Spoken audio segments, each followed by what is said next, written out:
Hey everyone, how's it going? We're back here with yet another cool interview, this time with Alla and Dale from iBeFound Digital Marketing Agency. Now guys, if you have ever done sales or you own a company, you have probably run into client objections like your price is too high, or I found another option, or it's just not the right timing. So guys, Alla and Dale are here today with their professional advice on how to tackle these types of client objections. So guys, get a cup of tea and enjoy this interview, which is actually brought to you by 10Web, the AI-powered WordPress platform that you should try right away. Hey guys, so excited to have you here. So how's your day going? So far, so good. We've had a very good day. Nice. Okay, great. So guys, to kickstart our interview, I would like to ask you to tell us a little about yourself, about the experience you have in this field, about your agency, and what you guys are specializing in. Well, I'll get started. So my name is Dale, and this is Alla, my partner. And we started our agency back in 2014. So that's about almost 8 years now. And the aim was to really help small businesses to get found online. And that's how we started with a directory. Then we moved on to creating WordPress websites. And now we are transitioning to focusing on SEO, particularly local SEO. I'll talk a little bit about this. Hi, I'm Alla. When we started marketing our website and website creation, I was coming from with a knowledge base of how a business should be run and what can be done for a business to be found on internet, on Google search. And Alla handles a lot of the sales. So she's the one that meets with the clients, and she's the one that introduces them, and then I take over the technical aspect of it. Okay, awesome. Thank you guys so much. So we've put some of the most common client objections and challenging ones out there into internet. And today's the day, guys. We're gonna have some advice from people who have been in this for years. So let's get started. Okay, so technical part, guys. We will have a randomizer which will choose questions for us, and I will read each and every of them out loud. And guys, you will have the chance to get in with your advice. You ready? Yes. Yep. Nice. And let's see which one is gonna be the first one. And tada, yes. So the first one, guys, is about the money budget. Yes, actually, what if the client says we cannot spend this money right now on this aspect, on this, and how the agency is gonna reply in this case? I find out first what is that the client wants to achieve. We start with that. What are the aims? What's the goal? And we sit down and analyze, and I never rush the client. We spend sometimes 2 or 3 hours getting into, dive deep into what is that the business needs and what is it that they want to achieve. And as I said, we're prepared for any kind of scenario because we've got a few price brackets. For example, for how many pages, or let's say a client would be sufficient for him 3 pages to be done, or 5 pages, or 7 or 10 pages. But then if that's too much, let's say money-wise, then we can break it down. Okay, let's start with 3 pages maybe to get the ball rolling, get you up and running, get you out there for everyone to see you and your business and what you have to offer. And at a later stage, maybe in 6 months' time, or a year or 2 years, we can come back to it and we can add 2 or 3 or 4 more pages. But let's get it going. Okay. Besides that, we also have got ways to help them make the payments. For example, if they have, if the budget allows them to pay in full, we even give a discount as a fast action discount, and it ranges usually it's about 20% discount, and majority of people really love that because they are saving money, and at the same time they've got a website that was going to perform for them. One other thing I would add to that is we've also partnered with a company that does financing. So if people want to spread the payments over 3 months, 6 months, 9 months, or 12 months, we direct them to this partner that we have. The partner will then take the payment and we get paid in full, but the client gets to spread their payment over that time, and we can get started on the project. So there are ways to overcome the budget objection. Yes. Oh, this is so cool.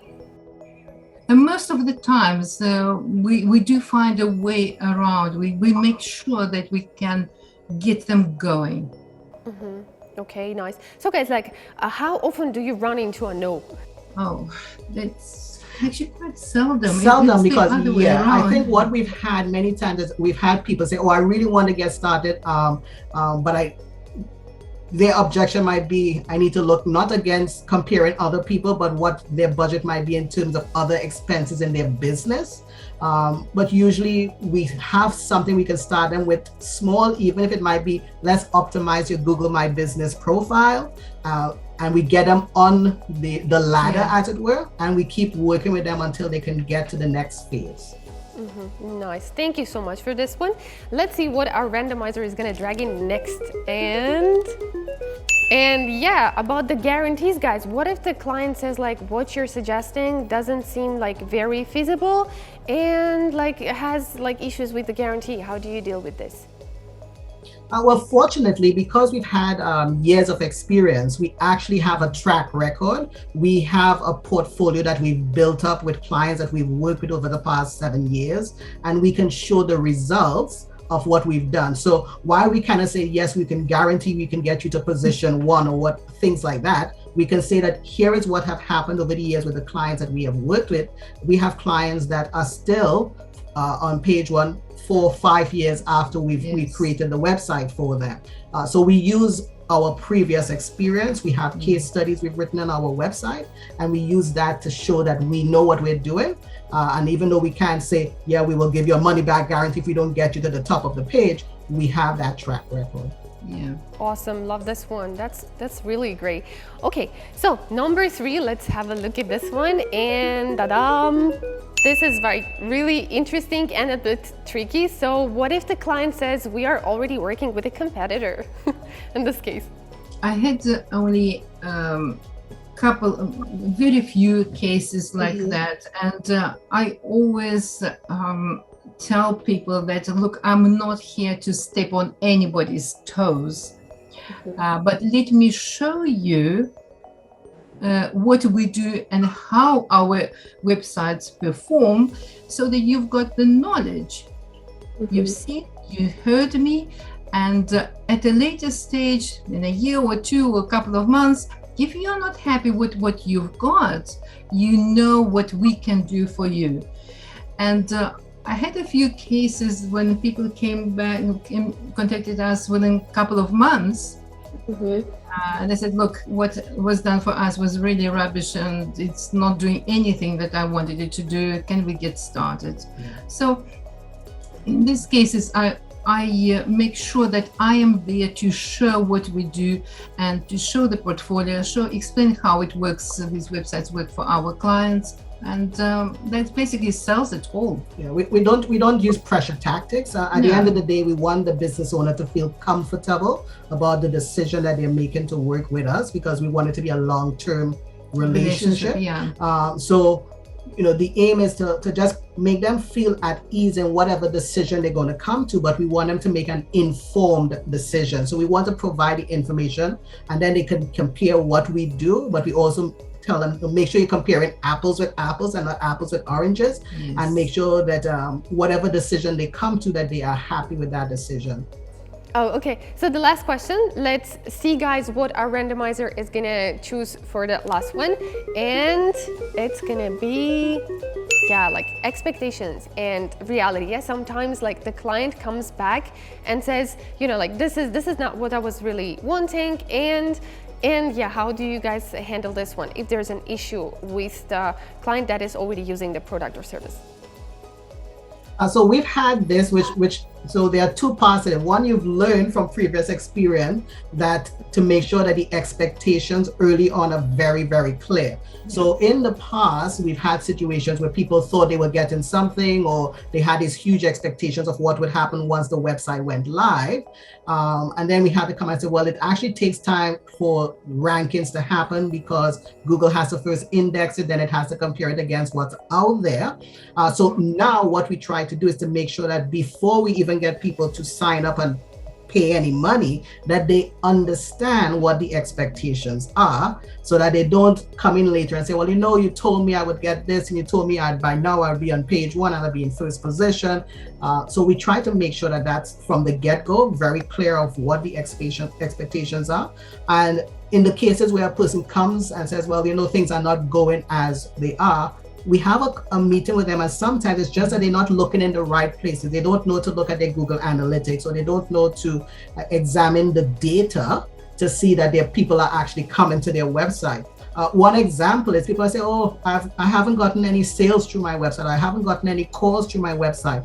But what happens is that sometimes people saw the phone number on the Google My Business, which is part of what we also did for them. And they say, well, I don't need to go to the website. They just call the phone number. So they don't go and they don't send a message through the contact form. They just call. And if a person doesn't have any call tracking in place, they won't know if that call came through the website or if that call came through the Google My Business or something else. So that's one of the things going forward we've been putting into place to make sure that there's call tracking there, so we can prove to people where these calls are coming from and where people are getting to them because of the website and the work that we've done for them.